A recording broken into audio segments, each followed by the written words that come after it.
น้อยพี่น้องไปไกลน้อยนะ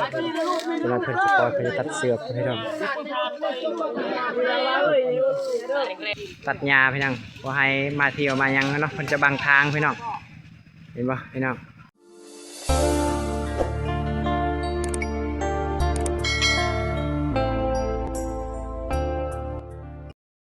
โปรแกรมทักทายสบายดีเลยสวัสดีพ่อแม่พี่น้องมาไว้ที่ทางลาวและทางประเทศนู้นเนาะตอนนี้มาพบมาพอกับชมมาความสวัสดิ์สัญญาอยู่เลยบ่มีหยังพี่น้องอันนี้คือชนเผ่าเนาะชนเผ่างานละปีชนเผ่าโตยพี่น้องบรรยากาศตอนกลางวันพี่น้องแต่ว่าใกล้สิฮอดกันสงกรานต์พี่น้องเห็นบ่ตอนนี้เพิ่นกำลังสิอันนั้นเนาะกำลังสิไปสงกรานต์แล้วมีการจำมีการหยังพี่น้องอันนั้นจะเป็น14เนาะ14บาบุญตาพี่น้องเพิ่นมาถ่ายแบบว่าคลองเนาะเพิ่นตีเมื่อคืนนี้พี่น้องเห็นบ่ความแฮงเนาะเพิ่นตีเพิ่นอันนั้นนะเห็นบ่แตกจนแตกกองพี่น้อง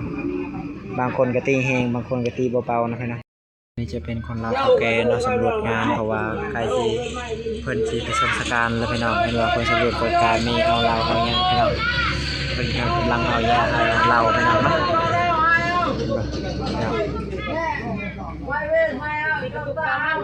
เพิ่นแนะนำแบบว่าสิเอาไปคงศพพี่น้องเตรียมเครื่องคองพี่น้องแล้วก็ตีกองยังเทื่อที่1เทื่อที่2ประมาณ2เทื่อเพิ่นสิตีกองพี่น้องเนาะ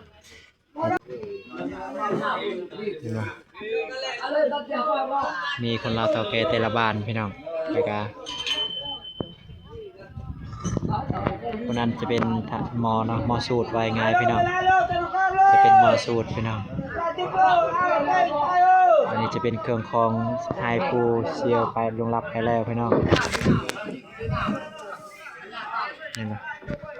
มีผ้าห่มเสื้อผ้าหน้าแพรมีวัตถุกอย่างพี่น้องมีชนะสนอนแล้วก็มีเครื่องต่างๆสิ่งที่เก่าแก่เพราะว่าเป็นสังราคาจากเนาะพระจากปูลงรับไปแล้วนะพี่น้องเห็นไหมกองก็มีที่ขาดเพราะว่าเพิ่นตีเมื่อคืนนี้ถือว่ากองจนแตกพี่น้องเนาะกำลังเพิ่นตีพี่น้องเห็นปะ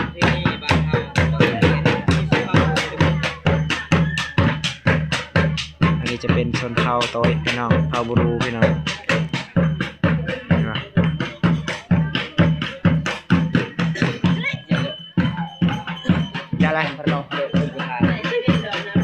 อะไรตีกองตียังพี่น้องเพิ่นหน้าพาทางเพิ่นจะอ้อมเห็นบ่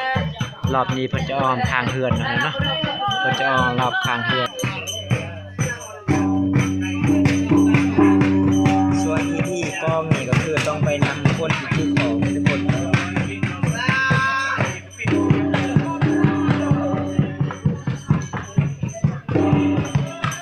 อันนี้เพิ่นจะนั่งตำลังนะเพิ่นว่าเพิ่นนำนักทางเนาะเดี๋ยวว่าเราเฒ่าแก่ไปก่อนพี่น้องผู้ใหญ่ไปก่อนคนจะนำนาพี่น้องแล้วก็พวกตีกองนำตำลังพี่น้องเนี่ยนะคนจะนำนาตำลังพี่น้องเห็นปะคนจะอ้อมเนาะอ้อมเฮือนผู้ชีวิตพี่น้องเห็นปะคนจะอ้อมคนจะเกี่ยวอ้อมคุณพี่น้องพี่น้องกำลังคนอ้อมพี่น้องเห็นปะเราอ่อนนะเดี๋ยวว่าเพิ่นสิเกี่ยวแล้วก็ฮอดคือผสมตอนนี้เมนเพิ่นกำลังอ่อนใครสิฮอดบนลงศพพี่น้องให้มากันนะมันจะเกี่ยวนะพี่น้องมันจะเกี่ยวบนจุดไหนพี่น้องมันจะเข้าบนนั้นแล้วพี่น้องเห็นป่ะมันสิอ้อมอีกอย่างเที่ยวนึงพี่จะได้พี่น้อง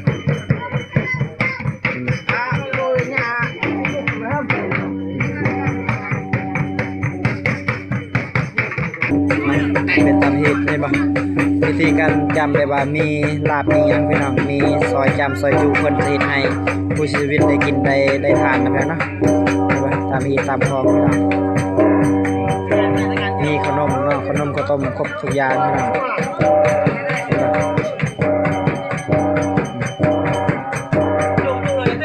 จะผ่านเนาะดูผู้ชีวิตได้ง่ายนะพี่น้องกำลังเอาสเปโตก็ไว้ไปทีมบอลปีภาษาไว้ง่ายนะ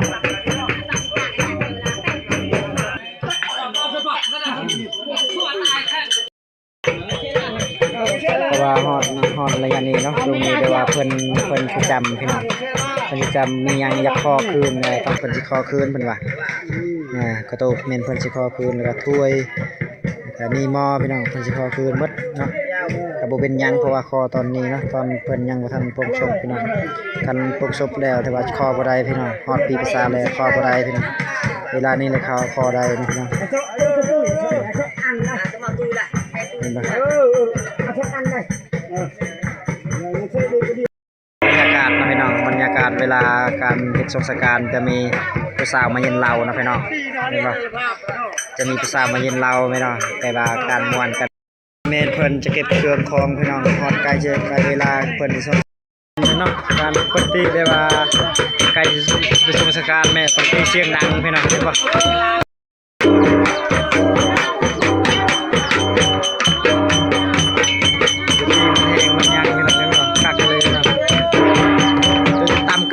เพราะว่าเฮ็ดให้มันไวนะแม่เนาะเฮ็ดช้าบ่ได้เลยว่าต้องจังหวะแท้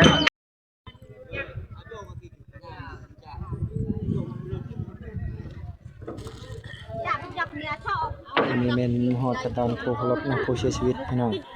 กราบไหว้เป็นครั้งสุดท้ายนะพี่น้องเนาะมันจะเป็นฮอดคันจำคันสุดท้ายนะพี่น้องเนาะมันจำได้ว่าเคยมีระยะจำนะมันจะดึงมันมาพี่น้องมันจะมางออกแบบพี่น้องอันนั้นจะเป็นมอสูตรนะมอสูตรแบบครั้งสุดท้ายพี่น้องเพื่อทำลาพาจากกับผู้เสียชีวิตนะพี่น้องเพิ่นจะตามเห็นบ่มีนะมีเจ้าภาพตัดไม้พี่น้องเพราะว่าให้ไม้จิบไม้โซยพี่น้องเห็นบ่เนาะเพราะว่าเป็นบ่เป็นยังพี่น้องเพราะว่าตัดขาดมันบ่เป็นยังพี่น้องเนาะเพราะว่าเฮ็ดตัดหมดสองสายพี่น้องในการฮอดสงกรานต์ตอนนี้แหละพี่น้องเก็บเครื่องเก็บของเก็บใส่รถนะมีเป็นนำเตรียมสิยอพี่น้องมีทางเคยทางปยาแล้วก็ทางชาวบ้านนะเป็นนักเป็นกำลังเตรียมสิยอพี่น้องเป็นยอใส่รถนะพี่น้องเพิ่นต้องยินเล่าให้หมดแก้วหนึ่งพี่น้องเนาะจึงยอใดพี่น้องกันโมหมดแก้วหนึ่งจะว่ายอบ่ได้พี่น้องติดตามที่ตามคลองประเพณีพี่น้องเนาะเห็นป่ะเพิ่นสิยอใส่รถจะหน่อยพี่น้องแล้วก็รถคันนั้นแม่นจะแก้เครื่องพี่น้องอันนั้นเห็นป่ะนี่นะเพิ่นสิยอไปว่าลงศพอีกไปว่าผู้น้อยผู้นึงพี่น้องเพราะว่ามี2คนเฮ็ดงานรับผิดงานนี้นะพี่น้องเนาะมันมี2คนพี่น้อง3แล้วก็ทั้งผู้เสียชีวิตทั้งปีกายนี้แล้วก็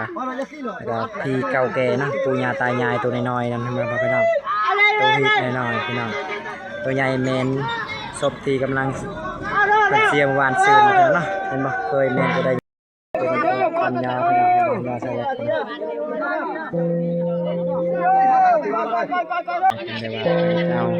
เอากองนี่มาระดับพนมคลองก็จะตีคลองนะพี่น้องเนาะเห็นไหม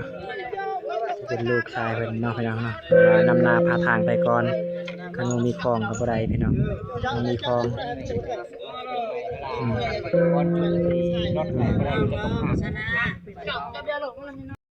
เปิดติดรถไทยแล้วแม่เนาะเปิดเตรียมออกเดินทางพี่น้องออกทางปราสาทแม่นบ่เพิ่นกำลังเตรียมเนาะ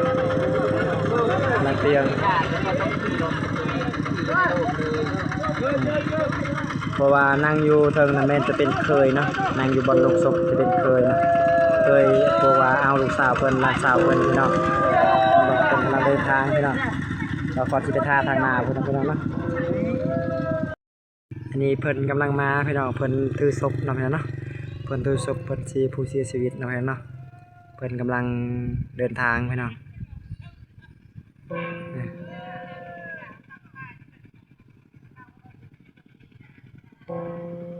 เพราะว่าคนโบราณเนาะย่างกำลังพี่น้องเพราะว่ามีทางลัดอีกทางนึงพี่น้องบางคนที่ทายอีกฮอดพี่ภาษาจะหน่อยพี่น้องเพราะว่าเพิ่นย่างกำลังมันจะโบราณพี่น้องคนนะพี่น้องเนาะเห็นบ่พี่น้อง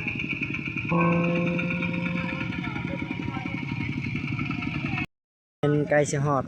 ปีปลาภาษาแล้วพี่น้องแล้วก็ผู้ที่คลองจะไปก่อนพี่น้องแล้วก็ลงศพนำตำลังแล้วก็คนย่างนำตำลังพี่น้องบรรยากาศนะพี่น้องเนาะมาในพี่น้องครับเป็นเคยพี่น้องว่าคนกลายประมาณนี้แล้วพี่น้องดูเนาะ เป็นทางเวบอลเขาปีศาจพี่น้องบ้านหายไปเร็วๆนะใกล้แล้วรถเร็วๆพระบอกกันดีดานะเนี่ย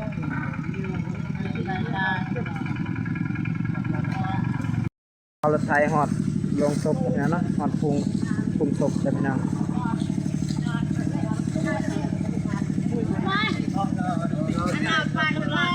อันนี้บรรยากาศคนร้ายนะประมาณ100 กว่าคนประมาณนั้นเลย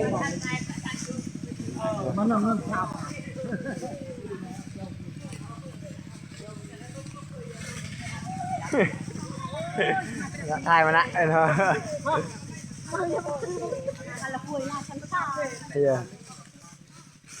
บรรยากาศลายเลยพี่น้อง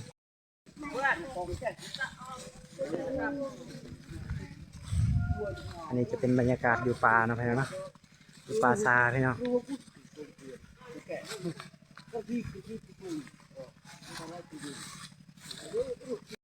ตอนนี้ไก่ชิฮอดเลยพี่น้องไก่ชิฮอดเลยประมาณเนาะแม่พี่น้องมีกันจอเป็นแบบไปบอลอดกับอากาศฮอดลงศพเลยนะเนาะฮอดคุมทางศพเลยพี่น้อง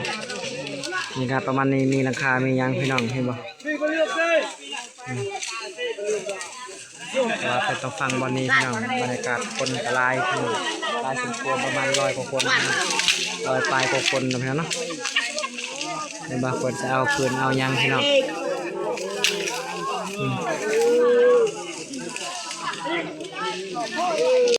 นี่ก็เพื่อนกำลังลงใส่คุมพี่น้องบรรยากาศนะพี่น้องเนาะบรรยากาศคนลายพอดียกใส่คุมเลยพี่น้องเนาะ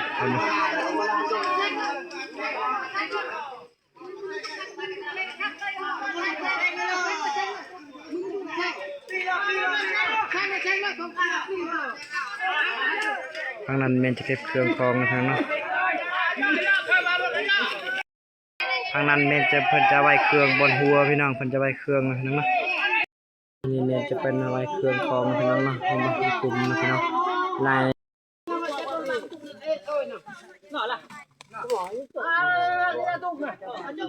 ไก่น้อยพี่น้องไก่น้อยนะเวลาเพิ่นจะปล่อยเพิ่นจะตัดเสือกพี่น้องนี่เป็นบรรยากาศเวลากับประมาณ 12:40เลยพี่น้อง 12 โมงกายเนาะกายสีสิงสุดโรงแรมเพิ่นจะทมนะเพิ่นจะทมแบบว่าลงศพผู้เสียเราง่ายพี่น้องกายจุดนึงแล้วก็บางคนสิถ่ายไม้พี่น้องเพราะว่าบางคนบ่ถ่ายไกลนะพี่น้องเนาะเห็นบ่บรรยากาศบางคนก็หัวบางคนก็ม่วนพี่น้องเอ้ยเฮ็ดได้ตามที่ตามคลองตามเคยตามพยานะพี่น้องบางคนก็หัวบางคนก็นั่นเนาะเป็นแบบว่าตลกเฮฮาพี่น้องเรามีการตลกการยังการเว้าการหัวนะพี่น้องเนาะการเว้าเนาะการมาตลกกับบ่ได้บ่หัวกับบ่ได้พี่น้องเรามีการตลกการยังพี่น้องเพิ่นกำลังสิกลับแล้วพี่น้องเพราะว่าสิ้นสุดแล้วประมาณ 1 โมงตรงๆแล้วพี่น้องเห็นบ่กำลังมือเลยพี่น้อง